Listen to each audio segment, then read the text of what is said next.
Let's make sure it's recording. Okay.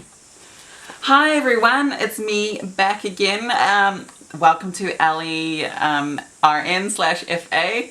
Soon to be FA, I should say, but I'm currently an RN. I'm not yet a flight attendant, but in the future I will be. But you will be going through you'll be seeing all the challenges I'm going to go through when applying in the future. Not anytime soon, but if there's an opportunity arise, I'll go for it. You know me, if you do.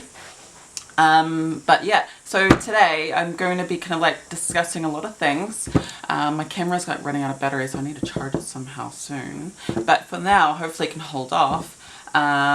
Where I'm trying to, look for cabin crew jobs. However, at the moment, there's no one currently hiring except in Wellington, here in New Zealand.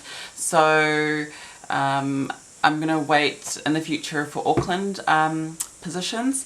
However, for the meantime, I got an interview at a ward called, it's a blood and cancer ward, hematology, and I'm going to move from dialysis to, I'm currently a dialysis nurse, from dialysis to hematology because I need to expand on my nursing skills and knowledge, because as a nurse, dialysis is amazing, but as a nurse I need to grow, and dialysis is one of those things that gets to a certain level and you get too comfortable, and even my charge nurse and my nurse educator agrees that I should go to a ward.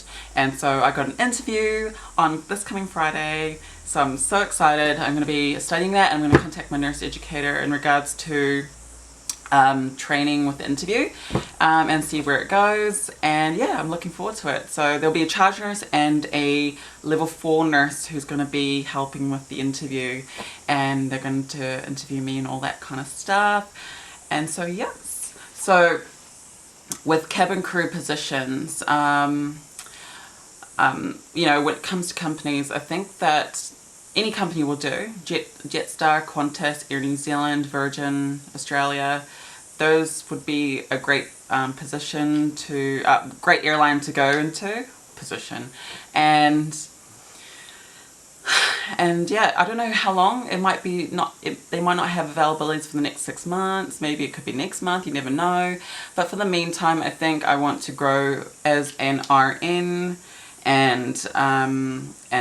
and upskill myself. And when it comes to the crunch of interviews for cabin crew, then I will apply, and I'll still work part-time as a nurse so I can keep my registration. I think having a registration is important. At least when there's a medical emergency on the flight, I can help and assist, and I know what I'm doing when it comes to that kind of stuff.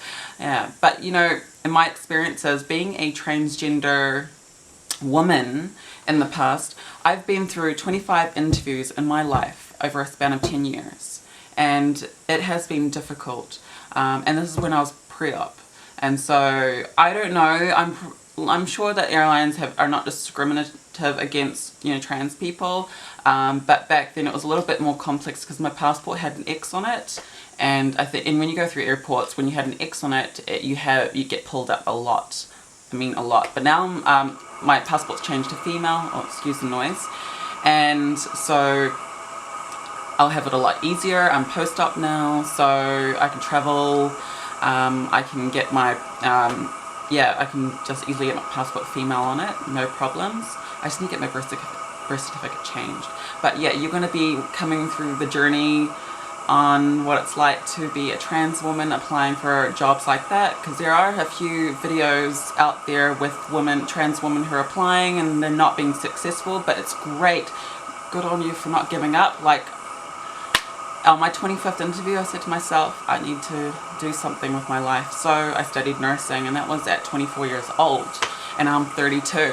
So that was some time ago, and I did nursing part-time for 5 years. That's, if you're wondering why it was such a big chunk of my life gone. But yeah, and now I'm a nurse, and it's been nearly 1 year, and I have an interview, and hopefully I can get the position and grow from there.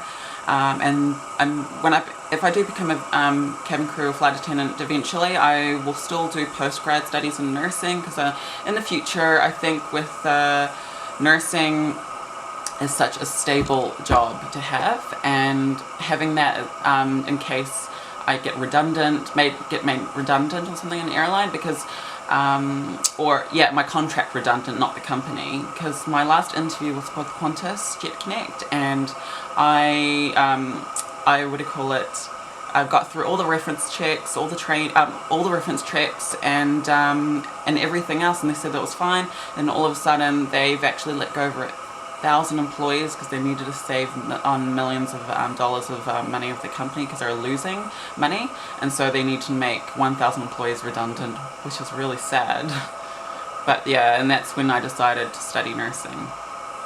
And yeah, my parents are happy I studied nursing, but for me, it's still a hole in my soul where it hasn't filled, that void hasn't filled. And I think that flight attending, I've always wanted to do flight attending ever since high school. When I knew flight attending existed, well, I should know flight attending existed, but the actual job, how to get into the job, and because I did travel and tourism at high school, so yeah. And I think that, still recording, cool. I think that, going for what I want to do in life and record it, and hopefully be a trans woman who's out there, because I know there's a lot of transgender women, but there are a lot of stealth transgender women who are flight attendants. And for me, I want to be able to show that transgender people can get jobs. Like, I'm a nurse, I'm trans, look. There are a lot of trans people who are out there who are nurses and stuff, but you can never give up. You can go for your dreams. Never stop giving up. Yeah, so... but yeah, I'm going to go to work after this, but there are no vacancies at the moment for positions. So yeah, it's quite unfortunate, but we'll see what happens in the future. But in the meantime, hopefully I get become a ward nurse, so I can cannulate, which is needling. I can cannulate normal veins. Administer antibiotics through the lure, do complex wound cares, do all the general nursing cares and everything, emergency, all that stuff, and we'll go from there. So thank you for watching. I hope you enjoy watching me in this HD mode with my Canon camera. It's amazing how easy it is now just to use it, using my mirror, my dilation mirror. And I can see if I'm recording or not, so I don't have to waste my time. But I do want to get a smaller camera with a flip over so I can see whether the camera's focusing on me and all that. So yeah, I hope you like my makeup today. I got natural face makeup on. So bronzer, I got freckles, and just mascara, and I put eyeliner on the hood of my eyes to make it look larger, so it looks like I have, because I have hooded eyes, and so I wanted to kind of make my eyes a little bit more bigger, so I used brown eyeliner just in the inner corners of your eyes. Yeah, so yeah, and it's hot, that's why my hair is flipped and all that. Oh, I hope you enjoy it. Thank you for those who have subscribed to my channel, for my new channel, LERN/RF Future FA, I should say. But I do have a main channel called Alley Tally, ALLEYTELLY. There is a link on my page, but I will be uploading this to my main page too.